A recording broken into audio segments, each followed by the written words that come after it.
Sveiki, labvakar visiem! Kā jau minēju, pirmajā ierakstā būs turpinājums. Turpinājums būs iesāktie tēmai dusmas. Uzreiz gribu pateikt paldies visiem, kas pieminēja, komentēja, kas tiešām raksta, ka patiešām šis temats ir labs un mēs jau īstenībā esam, man liekas, no PSRS laikiem audzināti tā, ka par šādām lietām nerunā, un mēs taču varam ļoti daudz izturēt, un kāpēc vispār par to ir jārunā, bet mūsdienās tas ir aizgājis, man liekas, tik tālu līdz tādām galībām, kad brīžiem jau vairs nav šīs veselais saprāts un šī izšķirtspēja, ko tu vari, ko tu vairs nevari, kas tā kā ir normāli un kas nav normāli. Bet, tā kā vēl joprojām šī tēma ir dusmas, šodien es vairāk jums pastāstīšu par dusmām un izdegšanu ikdienā. Ikdienā, kā mēs ejam, kā mēs strādājam, ko mēs domājam un vispār, kas tādas dusmas ir, kā mēs viņas ielaižam savā dzīvības telpā, kā mēs ļaujamies šīm enerģijām filtrēties caur savu dzīvības telpu, neapzinoties. Ir arī noteikti tie, kas to apzinās, varbūt lielākā daļa arī neapzinās to, bet principā tas tā arī strādā. Dusmas, naids un agresija, tās ir tādas trīs, man liekas, ļoti izplatītas enerģijas, un ikdienā visticamāk ejot darbā, mājās, cilvēkos, jūs taču noteikti saskarieties ar šīm enerģijām un izjūtat to, jo mēs visi īstenībā izjūtam mēs visi, un viena daļa varbūt to noliedz vai it kā saka, ka tas laikam tā nav, bet īstenībā mēs ļoti maz ieklausamies iekšējā sajūtā un maz ticam paši tai savai sajūtai, kas tiešām nāk. Nevienmēr mēs tam noticam, jo vienmēr jau liekas, ka laikam jau tā nav, bet īstenībā pats esmu pārliecinājies, ka bieži tas pirmais, kas nāk, tas tiešām tā arī ir, bet mēs vienmēr noliedzam. Visticamāk prāts mums to noliedz, ka tā taču nav, no ko tu tur. Bet dusmas un izdegšana ikdienā. Pastāstīšu vairāk par dusmām un izdegšanu. Tā ir enerģija. Jebkurā gadījumā dusmas, ko mēs radām paši savā ķermenī, tā ir tāda diezgan jaudīga enerģija, kas vienkārši nones visu dzīvo, pat ja tā var teikt. Mēs dusmas ielaižam caur smadzenēm savā ķermenī, savā fiziskajā ķermenī, dzīvības telpā. Un jebkurā gadījumā zem šīm dusmām apakšā ir noteikti enerģija vai kaut kāda doma, ko mēs domājam. Un tad vienkārši no tā viss izriet tas, kad ķermenis tā kā indikators, mūsu ķermenis mums ir tā kā indikators, kurš signalizē vai dod vienkārši signālus, kad kaut kas nav kārtībā vai kaut kas nav tā, kā jābūt, bet bieži mēs viņu ignorējam un bieži arī viņā nemaz neieklausamies. Tāpēc ikdienā ejot savos skrējienos, savos darbos, savās gaitās, mēs īstenībā ļoti bieži ignorējam to, ko mēs izjūtam un pat arī neieklausamies. Tāpēc šīs dusmas ir tāda lieta, kad visi taču jūs arī strādājat un visiem ir kolektīvi, visiem ir ģimenes, visi kaut kur iet, kaut ko dara. Un ļoti izplatīts un aktuāls ir šis teiciens vai frāze, kad man tur darbā ir briesmīgs priekšnieks, man tur ir briesmīgi kolēģi, man tur ir briesmīgi paziņas, man tur ir briesmīgi draugi. Mums patīk vienmēr meklēt citos to nelabo, nepatīkamo, bet īstenībā mēs paši neaizdomājamies, kāpēc mēs piesaistam vispār tādus cilvēkus, vai kāpēc mūsu dzīvības telpā, mūsu vidē vai mūsu apkārtnē, kur mēs uzturamies, ir šāda veida cilvēki. Kāpēc viņi vispār tur ir? Jo man bija tieši tāpat, es esmu darījis gandrīz pusi no savas dzīves, vienmēr esmu vainojis citus, vienmēr vaina ir bijusi citos, bet tikai ne tu pats. Un tad, kad tu sāc lēnām vienkārši izjust, ieklausīties pats sevī, apzināties to, ka tie citi īstenībā nemaz nav vainīgi, kad tie citi, tie citi kolēģi vai tie briesmīgie priekšnieki vai tie draugi vai vēl kaut kas, viņi īstenībā ir atspūgs mūsu pašu šai dzīves uztverēji. Viņš ir kā spogulis, atspūgs šim mūsu redzējumam. Tas ir tas, ko tu saredzi citos, un tas, kas mums īstenībā visvairāk tracina vai nepatīk otrā, tas mūsos ir pašos, bet mēs to nespējam pieņemt. Lielākā daļa vismaz to nespēja pieņemt. Bet tas viss ir normāli, jo mēs visi esam empātiski. Empātiski mēs izjūtam otru. Jā, tas tiešām tā ir šodienā. Tas nav vairs nekāds brīnums un jaunums. Mēs visi jūtam, izjūtam. Bet tādā pašā laikā ir šīs robežas, cik tālu tu drīkst iet un cik tālu tu vari iejaukties šī otra cilvēka privātajā dzīvē vai viņa telpā. Un cik ko tu vari atļauties, jo pārsvarā ir tā, ka, ja cilvēks nāk ar šīm dusmām, viņš vienkārši nāk un viss, un tā enerģija ir diezgan spēcīga, viņa ir jaudīga, viņa vienkārši var noslaucīt. Jo nevelti ir jau teiciens, kad ar vārdu var nosist bez mazvai. Tas ir tas, kad tu pasaki, bet tu pasaki tādā enerģijā, un tā enerģija tāda, ka viņa vienkārši var noslaucīt to cilvēku. Tāpēc mēs bieži vienkārši neaizdomājamies, un to, ko tu pasaki, to jau tu vairs apakaļ tā kā nepaņēmis. Tas jau ir viss, tas ir jau aizgājis, jo tā ir enerģija. Un tāpēc jau arī saka dzīvē bieži, kad nedariet otram to, ko negribiet, lai jums pašiem dara. Jo tas ir šis bumerangs, jo viss nāk apakaļ. Viss atgriežas atpakaļ. Viss tas, ko jūs darat otram, agri vai vēlu, jums pašam atgriezīsies atpakaļ. Un īpaši, ja tās ir dusmas, naids, agresija un visas šīs enerģijas. Mēs viņus ielēžam savā dzīvības telpā caur smadzenēm, barojam arī visas slimības. Visas šīs slimības, kas mums izveidojās cilvēkam, sēžot šī naida enerģijā, kuru viņš baro kā parazītu. Parazīts, tas ir tā kā parazīts. Mēs ielēžam caur smadzenēm savā ķermenī. Un tās enerģijas īstenībā nosēžās katram tas ir savādāk.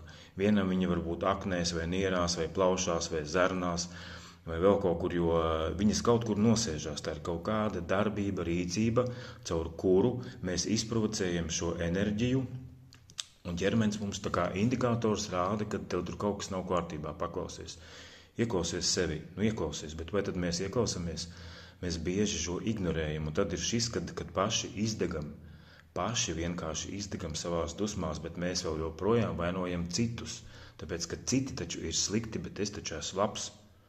Es taču esmu labs, es taču nevienam neko sliktu nedaru. Bet vai jūs aizdomājaties bieži ikdienā, kad jūs strādājat, teiksim, ejat savas ikdienišķās gaitas, kādas domas jūs domājat galvā, kad jūs strādājat? Jūs piedomājat pie tā, kas jums notiek galvā? Brīžiem gribās teikt, ka tur ir trako māja. Tur ir trako māja, un tu nespēji vienkārši tādā visā trako mājā saprast vispār, kur un kurā brīdī tu esi, un kur tu vispār esi pats. Un tad ir šis, kad cilvēkam nāk šīs dusmas, teiksim, īsi un kodolīgi dusmas ir tā enerģija, kas paralizē centrālo nervu sistēmu. Cilvēks sāk vienkārši uzvesties neadekvāti, viņam nav šīs izšķirtspējas, viņš sāk kaut kur peldēt vai vienkārši tā kā plivinās kaut kur īsti, nav klātesošs. Viņš vienkārši nav klātesošs, un tad tādā brīdī, teiksim, viņš var sastrādāt, sadarīt, pateikt, jebko, un beigās tā kā pateikt, ka es taču neko nezinu, apmēram es neesmu vainīgs, es taču to nedarīju, bet šis ir tas kādreiz, cik es atceros, sauc to par tādu afektu stāvokli, ka tu neapzinies, kas tev tur notiek. Vienkārši ir aiziet klapi ciet, cilvēks sāk neadekvāti uzvesties, un viņš brīžiem pat pats neapzinās un nesaprot, ko viņš vispār dara.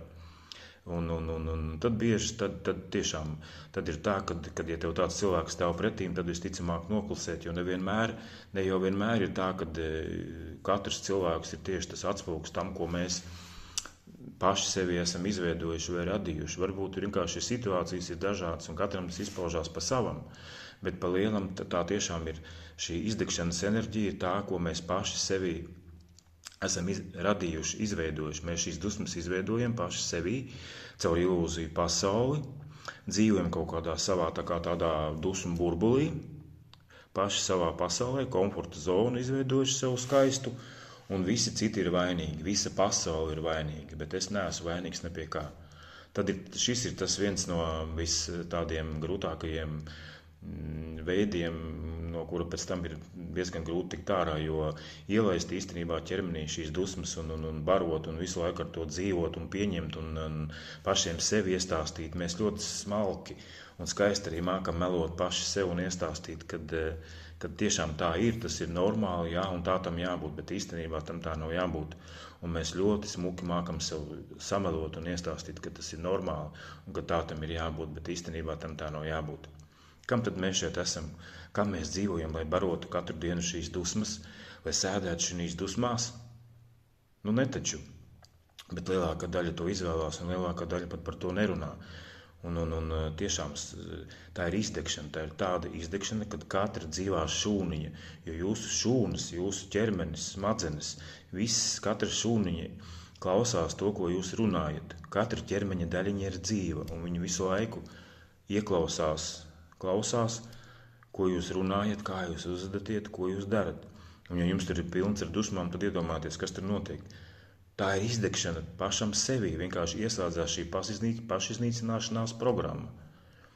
Un caur dusmām arī iet ļoti daudz slimības, cilvēki slimo, bet ļoti daudzi par to neaizdomājās, kad viņi izdeg paši iekšēji no šīs savas agresijas, no dusmām, no naida, no bailēm, no skaudības, divkosības un visādām šitādām lietām, jo tās visas ir enerģijas, kuras mēs barojam paši savā ķermenī. Apzināti vai neapzināti, tas ir cits jau stāsts, jo īstenībā jau lielākā daļa varbūt par to sākumā neapzinās, bet tad, kad tas ķermenis tiešām sāk slimot, un tad, kad jau ir tā, ka tu vairs nesaproti ne rīt, ne vakaru, tad mēs bieži vien sākam domāt, kas tagad notiek, ko man tagad darīt. Un tāpēc šīs dusmas un izdegšana ir ļoti, ļoti aktuāla mūsdienās, jo mēs tiešām daudz neapzināmies, ko mēs domājam. Tu pat vari neteikt, bet tu taču domā, tu visu laiku kaut ko domā, un tavā galvā ir kaut kādas domas. Tu kaut ko taču domā.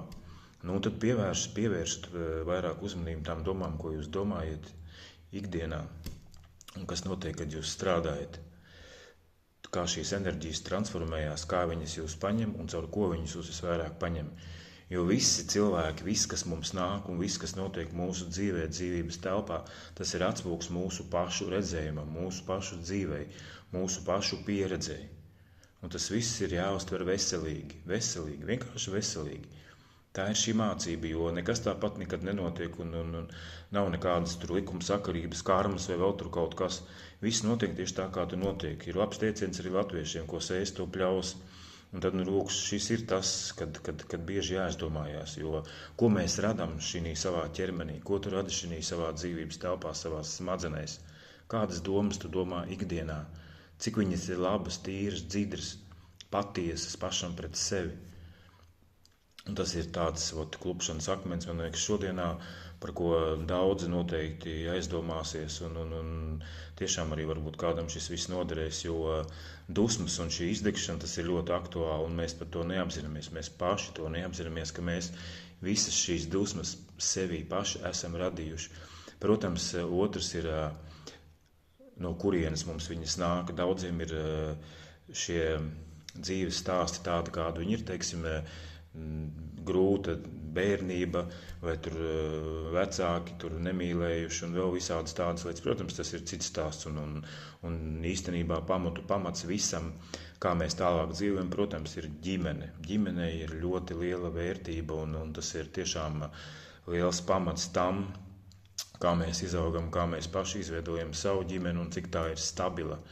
Bet ja šim bērnam bērnībā, teiksim, nav iedota šī veselīgā ģimenes uztvere vai pieredze, viņš jau to nezina. Viņš vienkārši mācās, izaug, izveidojās tā, kā viņš izveidojās, izaug tā, kā viņš izaug, un dzīvo tā, kā viņš uzskata par pareizu, vai tā, kā viņš vienkārši māk vai prot. Jo kādreiz arī atceros, bieži vien arī pats es tā darīju, es vainoju vecākus pie visa, kad viņi man tur ir laiduši pasaulē, un kāpēc tā, un kāpēc šitā. Man bija ļoti daudz jautājumu, kāpēc, bet īstenībā viņi jau ir iedevuši labāko, ko varēja iedot, viņi ir iedevuši mums dzīvību. Viņi ir iedevuši mums dzīvību, un tālāk tu ej un dari pats, jo viņiem jau arī neviens neko nemācīja, nestāstīja. Tad ir tāds diezgan arī viltīgs šis jautājums, kad šī vaina, mūžīgi meklēt vainīgo, bet kurš ir vainīgs? Vainas nav, neviens pie kā nav vainīgs, vienkārši tajā brīdī viņi darīja labāko, ko viņi varēja darīt, un iedot, un tad tā arī ir tas. Bet, protams, atkārtošos vēl vienreiz, ka ģimene ir pamats visam. Tas ir ļoti būtiski, kādā ģimenē mēs esam uzauguši, jo tas ir vienkārši pamats, kodols, šī sakne, pamatīgums, kas veidojās tādā cilvēku bērnā izaugot. Ja viņš ir redzējis pilnvērtīgu tiešām ģimeni, tad arī viņš to centīsies meklēt, bet ja ir bijis tā, kā ir bijis, vai no nelabvēlīgām ģimenēm, teiksim, vai kur dzer, kur ir skandāli mājās un visādas tādas lietas, ja tu esi vienkārši bērnībā redzējis katru dienu trako māju, ko tu vari gribēt? Tad tu apmēram tev tas liekas, ka tas ir normāli, izaugot, tu jau neko citu nezini, tu tikai zini to trako māju.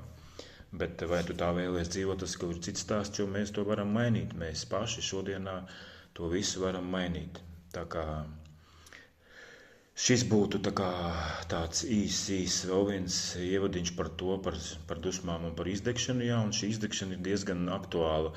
Un vēl gribētu pieminēt to, ka šī enerģija, dusmu enerģija paņem ļoti daudz mūsu jaudas, dzīvības enerģiju jaudu.